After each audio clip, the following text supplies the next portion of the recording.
Wato idan kana da wani aiki a Microsoft Word kana so ka translation din shi koma any language da kake so kana so ka translation din shi, so zan nuna maka ba sai ka tafi ka je wani nomo wani Google Translator ka fita ka je wani wuri ba.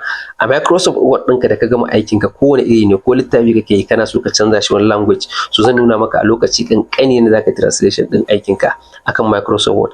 Amma in kana da update version irin ga 2020 zuwa sama, Microsoft Word ɗinka shine zaka yi wannan. Amma ka gwada a kowane irin version kake da shi sai ka faɗa mana comment section ko yayi ko bai ba. Kai tsaye ka biyo ni kan bidiyon nan nuna maka yadda zaka yi.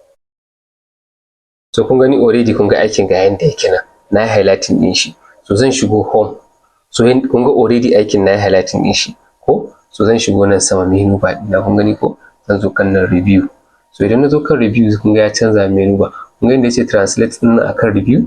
So kun gan shi wannan ko? Zan zo in danna shi. So kun ga in na danna shi zan ce translate section. Kun ce translate section ko? So kun ga yana loading a nan wuraren. Amma ka tabbata Microsoft Word ɗinka kamar yadda na gaya maka yana update version ne. So kun ga aikin ya shigo da shi nan wuraren. Wannan aikin ne sai ya dawo da shi nan wuraren. So kun ga in ka zo ƙasa sai ka zaɓi language ɗin da yake so. So already na ce mai da shi Larabci, English, Arabic ne. Kun gan shi Luggati Arabiya kenan. Kun gan shi ko? So da ka gama nan har yayi translating ɗin shi. Sai dai ka zo ka danna wannan ko? Sai ka zo ka danna wannan. Sai ka zo ka danna insert ɗin nan. So kana danna insert ɗin nan kun gani ko? Kun ga yayi combating aikin gaba ɗaya, yayi translation ɗin shi ya mai da shi Larabci.